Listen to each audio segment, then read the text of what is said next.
नमस्कार दोस्तों आज आपके सामने 1000 डेज़ के लिए मदर और बेबी की क्या क्या केयर लेनी है उसके बारे में दूसरा एक नया वीडियो लेकर के आया हूँ। इससे पहले मैंने एंटीनेटल केयर पर वीडियो बनाया हुआ है, उसकी लिंक भी आपको डिस्क्रिप्शन में मिल जाएगी। और अभी जो मैं ये वीडियो बना रहा हूँ वो पोस्ट नेटल केयर यानी कि प्रसूति हो जाने के बाद बच्चे और माँ की क्या क्या केयर लेनी है उसके बारे में हम आज बात करेंगे। आपने अपनी और अपने बच्चे की इन दिनों में अच्छी केयर ली होंगी। अभी आप मेरा ये वीडियो देख रहे हैं तो प्लीज़ इसको बहुत ही ध्यान से सुनिए और जो मैं चीज़ें बता रहा हूँ, जो बातें मैं बता रहा हूँ वो आपके लिए और आपके बच्चे के लिए बहुत ही महत्वपूर्ण है।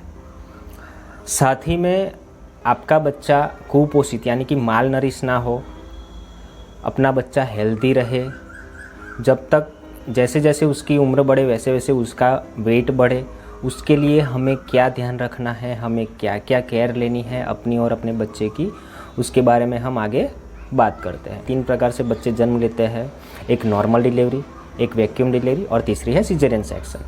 तो आपकी इन तीनों में से किसी भी तरह से डिलीवरी हुई है और अस्पताल में हुई है तो समझ लो नॉर्मल डिलीवरी हुई है, तो आपको कम से कम 48 घंटे वहाँ पे रुकना बहुत ज़रूरी है, क्योंकि ये 48 घंटे जो है वो आपके लिए और आपके बच्चे के लिए बहुत ही क्रिटिकल रहते हैं। तो इस सिचुएशन में अगर आपको और आपके बच्चे को कुछ भी होता है तो तुरंत उनको अस्पताल में सारवार मिल जाए। वैक्यूम डिलीवरी में भी ऐसा ही है कि डॉक्टर आपको बोलेंगे कि आपको इतने दिन यहाँ पर रुकना ज़रूरी है तो उतने दिन ज़रूर रुकिए। अगर सी सेक्शन यानी कि सीजरियन डिलीवरी हुई है तो उस टाइम पर कम से कम 7 दिन रुकना तो बहुत ही ज़रूरी है। हर अस्पताल में, या चाहे वो प्राइवेट हो या तो गवर्नमेंट हो, वहाँ पर डॉक्टर बोलते ही है कि आपको इतने दिन रुकना ज़रूरी है। और ऑपरेशन हुआ है तो उस दौरान आप भी यही करोगे कि जो डॉक्टर बोलते हैं वो करेंगे। तो 7 दिन रुकना ज़रूरी है। अगर उससे ज़्यादा रुकना पड़े या डॉक्टर आपको बोलते कि आपके और आपके बच्चे की थोड़ी सेहत में प्रॉब्लम है तो आपको थोड़े ज़्यादा दिन रुकना ज़रूरी है, तो आपको रुकना है। साथ ही में जैसे ही डिलीवरी हुई तुरंत ही, अगर नॉर्मल डिलीवरी है या तो वैक्यूम डिलीवरी है, 1 घंटे के भीतर जितना हो सके उतना जल्दी अपना पहला गाढ़ा जो दूध आता है उसको बच्चे को पिलाना है। दूसरी महत्वपूर्ण चीज़ कि कई लोग क्या करते हैं कि जैसे ही अस्पताल में डिलीवरी हुई तुरंत बच्चे को माँ का दूध पिलाने के बजाय किसी बकरी का दूध, गुड़ और शक्कर का पानी पिलाते हैं या तो फिर मध यानी कि हनी चटाते हैं। तो ऐसा करने से बच्चे की सेहत पर बहुत बुरा असर पड़ सकता है, बच्चा बीमार पड़ सकता है। तो ऐसा नहीं करना है दोस्तों। सिर्फ माँ का दूध ही बच्चे को पिलाना है, उसके अलावा कुछ नहीं। जो पहला गाढ़ा दूध आता है उसको हम कोलेस्ट्रम बोलते हैं, तो ये कोलेस्ट्रम पिलाना बहुत ही ज़रूरी है बच्चे को।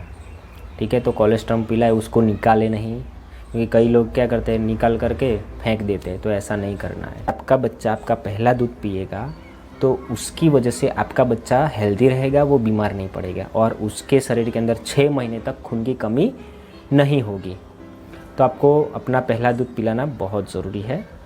अगर सीजरियन सेक्शन डिलीवरी हुई है तो उस टाइम पे क्या करना है कि घर में जो भी फैमिली मेम्बर है वो आपके साथ में अस्पताल आएंगे, तो उनमें से कोई किसी भी व्यक्ति को आप बोलिए कि जो बच्चा है उसको उठा करके अच्छे से सपोर्ट देना है और तुरंत ही डिलीवरी हो जाने के बाद तुरंत ही जितना हो सके उतना जल्दी बच्चे को ब्रेस्ट फीडिंग स्टार्ट करा देना है।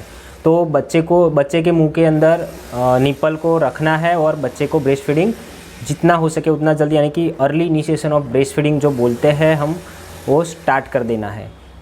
कई लोग क्या सोचते हैं कि सिजेरियन डिलीवरी हुई है, मदर बैठ नहीं पाती है तो बच्चे को दूध पिलाने में दिक्कत होगी, तो ऐसा नहीं करना है।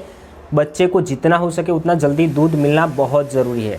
तो चाहे सिजेरियन सेक्शन डिलीवरी यानी कि ऑपरेशन करके बच्चा लिया है, ऊपर से बच्चा लिया है, उस टाइम पर भी घर का कोई भी फैमिली मेम्बर बच्चे को सपोर्ट दे करके इनिशिएशन बच्चे को माँ का दूध पिलाना है। उसकी वजह से क्या होगा कि बच्चे को पहला गाढ़ा दूध माँ का मिलेगा तो उसकी वजह से उसको कई सारी बीमारियां नहीं होगी, 6 महीने तक उसको खून की कमी नहीं होगी और बच्चे की जो सेहत यानी कि बच्चे की जो रोग प्रतिरक्षण शक्ति है, जो इम्यूनिटी पावर है, वो भी अच्छी रहेगी। यानी 6 महीने तक अपना बच्चा बीमार नहीं पड़ेगा, जो साधारण फ्लू वगैरह होता है वो नहीं होगा। साथ ही में कुछ लोग ये बोलते हैं कि माता को दूध नहीं आता है इतनी जल्दी, डिलीवरी हो जाने के बाद तुरंत दूध नहीं आता है, दूध जल्दी नीचे उतरता नहीं, कम से कम 2 या 3 दिन लगते हैं दूध नीचे उतरने के लिए। तो तब तक बच्चे को क्या होता है कि ग्राइप वाटर है, बकरी का दूध है, या तो गुड़ का या शक्कर का पानी है, ऐसा कुछ ना कुछ पिला देते हैं। तो ऐसा नहीं करना है, चाहे मध हो, हनी हो, ये भी नहीं चटाना है, सिर्फ़ और सिर्फ माँ का दूध ही बच्चे को पिलाना है। साथ ही में दूसरी महत्वपूर्ण चीज़ कि बच्चा जब भी दूध पी लेता है तो दूध पीने के बाद वो क्या होता है कि बच्चा दूध पीते पीते सो जाता है, माँ के गोद में ही सो जाता है। तो कई बार क्या होता है कि माँ बच्चे को उठा करके बेड पर जा करके सुला देते हैं। तो ऐसा करने से क्या होता है, कई बार बच्चा ऐसे ही मर जाता है। तो ऐसा नहीं करना है। जैसे ही बच्चे ने दूध पी लिया उसको तुरंत ही कंधे पर ले, उसको थोड़ी देर थपथपाए, जब तक कि उसको डकार नहीं आती है तब तक उसको थपथपाना है। डकार आ जाने के बाद बच्चे को आप बिस्तर पर सुला सकते हो। तो ये भी खास ध्यान में रखें, क्योंकि ऐसी गलती होने के बाद कई बार बच्चा मर जाता है। इसके अगले वीडियो में मैंने इसके बारे में भी बताया हुआ है, लेकिन ये फिर भी बताना ज़रूरी था, इसलिए मैं आपको दोबारा बता रहा हूँ। तो ये भी खास ध्यान में रखिए। दूसरी चीज़ कि बच्चा अभी पैदा हो चुका है लेकिन वो कम महीने में पैदा हुआ है या तो फिर उसका वज़न कम है, यानी समझ लो कि जब बच्चा पैदा होता है तब कम से कम उसका वज़न 2.5 kg यानी कि 2.5 किलो से ज़्यादा होना चाहिए, तो वो बच्चा नॉर्मल है, हेल्दी है। लेकिन अगर उसका वज़न 2.5 किलो से कम है तो वो बच्चा नॉर्मल नहीं है, वो कुपोषित बच्चा पैदा हुआ है। तो अभी क्या करना है, इस टाइम पर आपको जो नर्स है, जो डॉक्टर है, वो आपको बताएंगे कि आपका बच्चा जो है कम वज़न वाला है या तो फिर कम महीने में पैदा हुआ है। उसको आपको तुरंत ही जो माता का शरीर है उसकी गर्मी बच्चे को देनी है। तो जैसे ही बच्चे को माँ की गर्मी मिलेगी उसकी वजह से क्या होगा कि बच्चे का जो वज़न है वो धीरे धीरे करके बढ़ेगा, यानी बच्चा हेल्दी होगा। इसको कांगारू केयर बोलते हैं। तो कांगारू केयर जो है वो बच्चे को दिन में कम से कम 7 से 8 घंटा यानी कि 24 घंटे का जो दिन रहता है, दिन और रात हो करके, उसमें बच्चे को 7 से 8 घंटा कांगारू केयर मिलनी चाहिए। माता दे सकती है, दादी दे सकती है, यानी घर का कोई भी सदस्य दे सकता है, सिर्फ शारीरिक और मानसिक बीमारी वाले नहीं दे सकते। दूसरी महत्वपूर्ण चीज़ कि जैसे ही बच्चा पैदा होता है तो अस्पताल के अंदर जो नर्स है वो बच्चे को जो टीकाकरण लगाना है, वो जो पिलाना है, वो तुरंत ही दे देते हैं। लेकिन आपको कंफर्म कर लेना है कि आपके बच्चे को जन्म होने के बाद उसको BCG की रसी जो बाएं हाथ पर दी जाती है वो दी कि नहीं, उसको पोलियो पिलाया कि नहीं, उसको हेपेटाइटिस B की रसी दी कि नहीं। अगर नहीं दी है तो उनको बोल दीजिए, वो दे देंगे तुरंत। BCG की रसी जो है वो 1 साल के भीतर देनी है, जितनी हो सके उतनी जल्दी। अगर अस्पताल में नर्स बहन बोलते हैं कि आपको यहाँ पर नहीं मिलेगी, आप फील्ड में जो ममता दिवस होता है आंगनवाड़ी पर नर्स बहन आते हैं, वहाँ पर आपको मिल जाएगी, आपके बच्चे को टीकाकरण BCG का हो जाएगा। तो चिंता मत करिए, वहाँ जा कर के आप करवा सकते हैं। लेकिन आपको ये कंफर्म करना ज़रूरी है कि कौन कौन सी रसी जन्म के दौरान बच्चे को दी है। उसके बाद अगर नॉर्मल डिलीवरी है तो 48 घंटे बाद आपको छुट्टी दे देंगे। शायद सीजेरियन डिलीवरी है तो 7 दिन के बाद या डॉक्टर जब आपको छुट्टी देंगे उसके बाद आप छुट्टी लेकर के घर आओगे। तो जैसे ही घर पर पहुंचते हो तो वहाँ आपको बच्चे की और आपकी दोनों की केयर लेनी है। साथ ही में बच्चे को 6 महीने तक आपके दूध के अलावा और कुछ भी नहीं देना है, सिर्फ़ और सिर्फ माँ का दूध ही बच्चे को पिलाना है। चाहे कितनी भी धूप पड़ रही है, कई लोग यही बोलते हैं कि साहब धूप पड़ रही है, बहुत गर्मी है, बच्चे को प्यास लगती है, तो मुंह सूख ना जाए उसके लिए उसका मुंह पानी से थोड़ा गीला कर देते हैं, थोड़ा पिलाते हैं, 1 चम्मच आधी चम्मच ऐसा।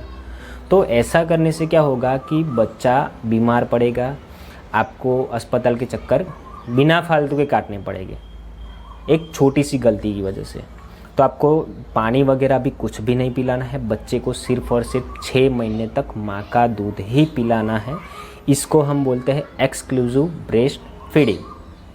तो एक्सक्लूसिव ब्रेस्ट फीडिंग कराना बहुत ज़रूरी है। हाँ, आप सोचते हैं कि अगर पानी भी नहीं पिलाना है, इतनी धूप पड़ रही है, तो बच्चा तो प्यासा मर जाएगा। लेकिन इसके लिए भी मैं आपको बता दूं कि कुदरत ने यानी कि भगवान ने माँ के दूध के अंदर ऐसी चीज़ रखी है जिसकी वजह से अगर बच्चा माँ का दूध पिएगा तो उसकी वजह से बच्चे की प्यास और भूख दोनों ही मिट जाएगी। तो आप चिंता मत करिए। ये कैसे होगा ये भी मैं आपको बता दूं। तो माँ के दूध के अंदर 2 भाग होते हैं। उसमें पहला भाग होता है फोर मिल्क और दूसरा भाग होता है हाइंड मिल्क। यानी कि जो फोर मिल्क है वो बहुत ही पतला आता है पानी जैसा। तो जैसे ही बच्चा निपल मुंह में डालेगा तुरंत फोर मिल्क आएगा, उससे बच्चे की प्यास मिट जाएगी। दूसरा है हाइंड मिल्क। तो जैसे ही उसकी प्यास बुझेगी, फोर मिल्क चला गया उसके शरीर के अंदर, उसके बाद गाढ़ा दूध आएगा यानी कि हाइंड मिल्क आएगा, उससे आपके बच्चे की भूख भी मिट जाएगी। तो जैसे ही बच्चा रोने लगता है खाने के लिए या पीने के लिए तो तुरंत ही उसको माँ का दूध ही पिलाना है और कुछ भी नहीं देना है। ठीक है, ये बहुत ज़रूरी ध्यान में रखने की चीज़ है, क्योंकि ऐसा करने से आपका बच्चा बीमार पड़ सकता है। तो ऐसा नहीं करना है। साथ ही में आंगनवाड़ी के अंदर नर्स बहन जा कर के महीने में एक बार ममता दिवस का आयोजन करते हैं और वहाँ पर जो सगर्भा माताएँ हैं, जो धात्री माताएँ हैं, जो बच्चे हैं, उनके लिए टीकाकरण का कार्यक्रम करते हैं। ये हर महीने में एक बार आपकी जो नज़दीक की आंगनवाड़ी है वहाँ पर आप जाओगे, वहाँ पर मिल जाएगा। बुधवार के दिन होता है। तो हर जो स्टेट है वहाँ पर शायद अलग दिन भी हो सकता है। वो आप अपनी जो नर्स है या जो आंगनवाड़ी कार्यकर्ता है, जो आशा कार्यकर्ता है, उनसे आप पूछ लेंगे तो आप बता देंगे कि आपको कौन से दिन ममता दिवस पर आंगनवाड़ी पर आना है। तो आंगनवाड़ी पर जा कर के आपको वहाँ पर अपने बच्चे का हर महीने वज़न कराना है। साथ ही में उसकी जो वैक्सीन आती है वो वैक्सीन भी बच्चे को दिलानी है। 1.5 महीने, 2.5 महीने और 3.5 महीने, ये कंटिन्यूस 3 महीने, एक महीने के अंतराल में बच्चे को पंचगुनी रस्सी के 3 डोज अलग अलग देने हैं। वो नर्स बहन देगी आपको।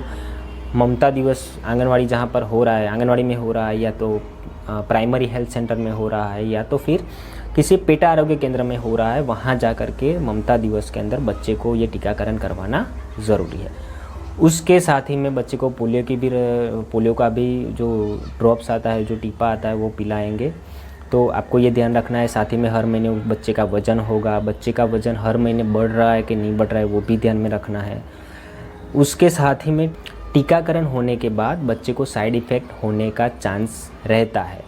तो इसके लिए चिंता मत करिए। अगर टीकाकरण होने के बाद बच्चा बीमार पड़ता है, उसको बुखार आता है, उसको सूजन आ जाती है, ठीक है, तो ऐसा कुछ भी होता है तो चिंता मत करिए। जो नर्स है उनसे बोलिए कि मेरे बच्चे को ऐसा हुआ है, तो तुरंत वहाँ वो गोली दे देंगे, तो बच्चा ठीक हो जाएगा। लेकिन बहुत बड़ी बीमारी के सामने रक्षण देता है ये टीकाकरण।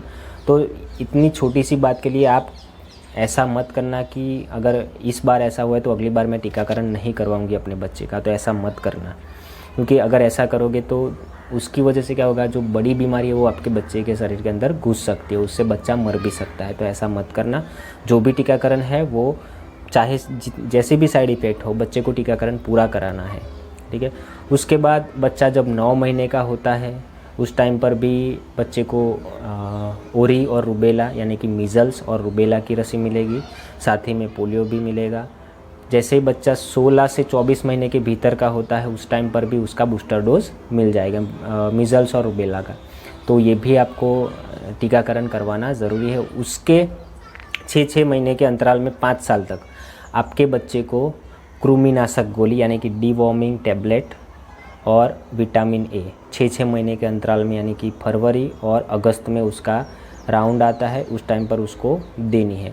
विटामिन ए से क्या फ़ायदा होगा कि बच्चे की जो आँखों की रोशनी है उसमें बढ़ोतरी होगी। बच्चे को कम उम्र में जो नंबर आते हैं आँखों के वो नहीं आएंगे। दूसरी चीज़, उसको कभी कभी क्या होता है कि हम बैठे रहते हैं और खड़े होते हैं अचानक से तो आँखों पे अंधेरा छा जाता है, या तो कहीं बाहर से सीधा अंदर आता है तब भी ऐसा होता है। तो ऐसा नहीं होगा। यानी दूसरी महत्वपूर्ण चीज़, अल्बेंडाजोल सिरप और टैबलेट दोनों फॉर्म में आती है। तो बच्चे की उम्र जैसी है उस तरह से बच्चे को सिरप देंगे, जैसे ही बच्चा बड़ा होगा वैसे उसको टैबलेट दी जाएगी। तो 6-6 महीने के अंतराल में ये दोनों देना ज़रूरी है। साथ ही में जो टीकाकरण के लिए अलग अलग दिन गवर्नमेंट डिसाइड करती है कि अभी पोलियो डे है या और कोई टीकाकरण कराना है, तो उस हिसाब से जब भी आपको फ्रंटलाइन वर्कर बोलते हैं उस हिसाब से उसका टीकाकरण कराना ज़रूरी है। साथ ही में उसके बाद आपको बता दूं कि जैसे ही डिलीवरी होने के बाद आपके जो फ्रंटलाइन वर्कर हैं, इनकी आशा वर्कर है, आंगनवाड़ी कार्यकर्ता है और नर्स बहन है, तो वो लोग क्या करते हैं कि होम बेस्ड न्यूबॉर्न केयर और home based young child care, उसके दौरान आपकी और आपके बच्चे की घर पर आकर के जांच करते हैं, देखभाल करते हैं कि आपका बच्चा कैसा है, आप कैसे हो, आपको और आपके बच्चे को कोई दिक्कत तो नहीं है, बच्चा अच्छे से फीडिंग ले रहा है कि नहीं, बच्चा पेशाब कर रहा है, संडास कर रहा है वो अच्छे से कर रहा है कि नहीं, उसका वज़न जो है वो बढ़ रहा है कि नहीं, उसका तापमान कितना है, वो सब वो लोग घर पर आकर के देखेंगे। साथ ही में आपको भी जो सलाह सूचन देना है, जो समझाना है, वो आपको समझाएंगे कि आपको आगे क्या क्या केयर लेनी है। तो ये जो विज़िट है वो बच्चा जब तक 2 साल का होगा तब तक ये लोग करते रहेंगे। तो अगर नहीं आते हैं कोई भी, तो आप सामने से जा कर के उनको बोलिए कि मेरा बच्चा इतने महीने का हुआ है, तो आप देख लीजिए इसको कोई दिक्कत है कि नहीं, इसका वज़न अभी इस उम्र में जो है वो सही है या कम है। तो ये भी आप उनसे पूछ सकते हैं। तो इसकी कोई दिक्कत नहीं है, आप और आपके बच्चे सलामत रहे, इसके लिए सब हेल्थ डिपार्टमेंट और ICDS डिपार्टमेंट काम कर रहे हैं। लेकिन आपको भी सावधान और सतर्क रहना ज़रूरी है। साथ ही में महत्वपूर्ण चीज़ ये है कि अगर बच्चा इतनी केयर लेने के बाद भी बीमार पड़ता है तो तुरंत ही आप अस्पताल में जो डॉक्टर है या आप जिस अस्पताल में जा कर के दिखाते हो वहाँ पर जा कर के आप अपने बच्चे की देखभाल यानी कि चेकअप करवाइए, जांच कराइए, ताकि तुरंत ही आपके बच्चे को सारवार मिल सके। अगर आपको कोई दिक्कत हो रही है तो उस टाइम पर तुरंत ही आपको डॉक्टर को दिखाना है और उसकी ट्रीटमेंट करानी है। साथ ही में इसके बाद हम बात करेंगे कि आपको प्रसूति हो जाने के बाद हेल्दी न्यूट्रिशनल फूड लेना है, जो आपके और आपके बच्चे की सेहत के लिए बहुत ही ज़रूरी है। यानी कि जो एंटीनेटल केयर के दौरान आप खाना खा रहे थे, बस वैसे ही आपको अभी भी खाना है, वैसा ही खाना, ताकि आप जैसा खाना खाओगे वैसे ही आपके बच्चे के अंदर दूध के द्वारा वो न्यूट्रिशनल फूड जाएंगे और बच्चा हेल्दी होगा, उसका वज़न बढ़ेगा, बच्चा बीमार नहीं पड़ेगा। तो आपको हेल्दी जो फूड आपको आशा वर्कर, नर्स, आंगनवाड़ी कार्यकर्ता, जो फ्रंट लाइन वर्कर है वो आपको बताते हैं कि आपको ऐसा ऐसा खाना खाना है। तो इस तरीके से आपको खाना है, जो अलग अलग फूड ग्रुप है उसके तरह।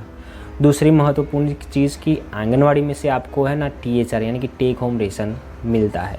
तो जो स्टेट के हिसाब से आपको टेक होम रेशन मिलता है, तो वो टेक होम रेशन भी आपको अच्छे से खाना है, जो बना करके खाना है। पैकेट तैयार आते हैं लेकिन स्टेट वाइज अलग अलग होता है, तो उस तरह से आपको जो टेक होम रेशन मिलता है वैसे ही टेक होम रेशन का इस्तेमाल करना है, आपको खाना है। दूसरी महत्वपूर्ण चीज़ ये है दोस्तों कि एक्सप्रेस ब्रेस्ट फीड। तो एक्सप्रेस ब्रेस्ट फीड के बारे में मैंने अगले वीडियो में ऑलरेडी बता दिया है, तो उसके बारे में आपको अगर जानना है तो ये जो लिंक दी हुई है मैंने आई बटन पर, उस पर क्लिक करके आप देख सकते हो। उसके बाद हम बात करेंगे कि स्वच्छता के लिए, यानी कि आप जब भी बच्चे को छूते हो, यानी कि जो माँ है वो बच्चे को छूती है, बच्चे को खिलाती है, उससे पहले तुरंत अपने हाथ अच्छे से साबुन और पानी से धो लेने हैं। दूसरी चीज़, अगर परिवार का कोई भी सदस्य बच्चे को आकर के छूता है तो उससे छूने से पहले तुरंत ही अपने हाथ धोने ज़रूरी है। बच्चा पेशाब करता है या तो फिर स्टूल पास करता है तो उसके तुरंत बाद भी उसको अच्छे से साफ़ कर देना है। गीले कपड़े बच्चे पर रहने नहीं देने हैं, तुरंत ही निकाल लेने हैं और दूसरे कपड़े पहनाने हैं। दूसरी चीज़ कि बच्चे को जो कपड़े पहनाने हैं उसमें मैंने अगले वीडियो में बताया, लेकिन फिर भी बता देता हूँ कि उसमें बच्चे का जो ऊपर का जबला आता है, लंगोटी आती है, हाथ और पाँव के सॉक्स यानी कि मोजे आते हैं, और सर के लिए कैप आती है जो टोपी आती है। तो उतना पहनाना ज़रूरी है। ख़ास तौर पर जो विंटर का सीज़न रहता है उस टाइम पर बहुत ज़्यादा बच्चा ठंडा होने की संभावना रहती है, तो उस दौरान बच्चे को अच्छे से ढक कर रखिए। बच्चे को कैसे लपेटना है उसके बारे में आपको जो फ्रंटलाइन वर्कर है वो समझाएंगे कि अलग जो छोटा सा रुमाल आता है बच्चे का, उसके अंदर बच्चे को बहुत ही बढ़िया तरीके से लपेटना है। वो कैसे लपेटना है वो आपको जो फ्रंटलाइन वर्कर है वो आपको बताएंगे। तो बस वैसे ही लपेट करके बच्चे को रखिए ताकि आपके बच्चे को ठंडी ना लगे, बच्चा ठंडा ना पड़े। तो ये भी ध्यान में रखना ज़रूरी है। दूसरी महत्वपूर्ण चीज़ कि जैसे ही डिलीवरी आपकी हो जाती है तो उसके तुरंत बाद फैमिली प्लानिंग करना ज़रूरी है। तो फैमिली प्लानिंग के लिए अलग अलग पद्धतियाँ उपलब्ध है। उसके लिए मैं अलग से एक वीडियो बनाऊंगा, लेकिन आपको नॉर्मली अभी जानकारी दे देता हूँ कि जैसे ही डिलीवरी होती है तुरंत ही आप PPICD यानी कि कॉपर्टी जो आती है वो रखवा सकते हो। वहाँ अस्पताल में ही रख दी जाएगी। जो नर्स है, जो डॉक्टर है, जो ट्रेन डॉक्टर है या ट्रेन नर्स है वो रख देंगे। आपको तुरंत नहीं रखवानी है तो 1.5 महीने बाद भी आप कॉपर्टी रखवा सकते हो, जिसको IUCD बोलते हैं। दूसरी चीज़, अगर आपको फैमिली प्लानिंग का ऑपरेशन करवाना है यानी कि स्त्री नसबंदी करवानी है तो वो भी आप 1.5 महीने बाद करवा सकते हो। साथ ही में अलग अलग दूसरी भी चीज़ें हैं जिसका यानी कि गर्भ निरोधक गोलियाँ आती है, उसके इंजेक्शन आते हैं, वो भी आप ले सकते हो। 2 बच्चों के बीच में कम से कम 3 साल का अंतर होना ज़रूरी है। कितना? 2 बच्चे के बीच में कम से कम 3 साल का अंतर होना बहुत ज़रूरी है। अक्सर गवर्नमेंट बोलती है कि जितनी हो सके उतनी कम फैमिली रखिए, यानी कि आप 2, आपके 2 बच्चे, इससे ज़्यादा नहीं। तो जैसे ही 2 बच्चे हो जाते हैं तुरंत ही आप फैमिली प्लानिंग जो कायमी पद्धति है यानी कि ऑपरेशन है, स्त्री नसबंदी या तो पुरुष नसबंदी, वो आप करवा सकते हो। ज़रूरी नहीं कि यही करवाओ, आप बिन कायमी पद्धति का इस्तेमाल भी कर सकते हो जो आपको सूटेबल हो वो। तो आशा करता हूँ ये जो पोस्ट नेटल केयर है यानी कि डिलीवरी हो जाने के बाद बच्चा 6 महीने का होता है तब तक आपको क्या क्या केयर लेनी है माँ की और बच्चे की, तो ये सारी केयर आपको लेनी बहुत ही ज़रूरी है। इसकी वजह से क्या होगा कि आपका बच्चा कुपोषित नहीं होगा। आपका बच्चा अगर कुपोषित नहीं होगा तो उसकी जो कंडीशन है वो क्रिटिकल नहीं होगी, उससे बच्चा मरेगा नहीं, बच्चा अच्छा और हेल्दी रहेगा, और साथ ही में वो धीमे धीमे करके उसका वज़न भी बढ़ेगा और बच्चा कुपोषण नहीं होगा। बच्चा हेल्दी रहेगा, उसको कोई भी बीमारी नहीं लगेगी, उसकी जो इम्यूनिटी पावर है यानी कि रोग प्रतिरक्षण शक्ति है वो भी दिन ब दिन बढ़ेगी। तो अलग अलग जो बीमारियां होती है यानी कि बुखार आ जाता है, सर्दी हो जाती है, कफ हो जाता है, तो ऐसा कम होगा अगर आप इतना ध्यान रखोगे तो। साथ ही में आपको क्या करना है कि डिलीवरी के बाद 6 महीने तक आपको आयरन, फॉलिक एसिड और कैल्शियम की गोली खानी है। अगर आपको सिकल सेल पॉजिटिव है तो आपको सिर्फ और सिर्फ फॉलिक एसिड की गोली और कैल्शियम की गोली खानी है। लेकिन आपको सिकल सेल जैसी कोई बीमारी नहीं है तो आपको आयरन, फॉलिक एसिड और उसके साथ में कैल्शियम की गोली खानी है। आपका खून समझ लो कि 11 ग्राम से ज़्यादा है तो आयरन, फॉलिक एसिड की 1 गोली और कैल्शियम की 2 गोली खानी है। अगर आपका खून 11 ग्राम से कम है तो आपको आयरन, फॉलिक एसिड की 2 गोली और साथ ही में कैल्शियम की भी 2 गोली खानी ज़रूरी है। इससे आपकी खून में बढ़ोतरी होगी। साथ ही में ये ध्यान में रखना ज़रूरी है कि आयरन गोली यानी कि आयरन, फॉलिक एसिड की गोली और कैल्शियम की गोली, दोनों गोली के बीच में कम से कम 2 घंटे का अंतर रखना बहुत ज़रूरी है। पहले जैसे ही आप खाना खाते हो तुरंत आप कैल्शियम की गोली खाएं, उसके 2 घंटे बाद आपको आयरन, फॉलिक एसिड की गोली खानी है। और जो ये आयरन, फॉलिक एसिड की गोली है वो आपको दूध, छाछ, दही, चाय, कॉफ़ी, ये सभी चीज़ों के साथ नहीं लेनी है। सिर्फ और सिर्फ पानी या तो नींबू पानी ये दो में से किसी और एक के साथ आपको आयरन फॉलिक एसिड की गोली खानी है। तो ये आयरन फॉलिक एसिड और जो कैल्शियम की गोली जो है वो आपको 6 महीने तक, यानी कि बच्चा आपका 6 महीने का होता है तब तक ये दोनों गोली खानी बहुत ज़रूरी है।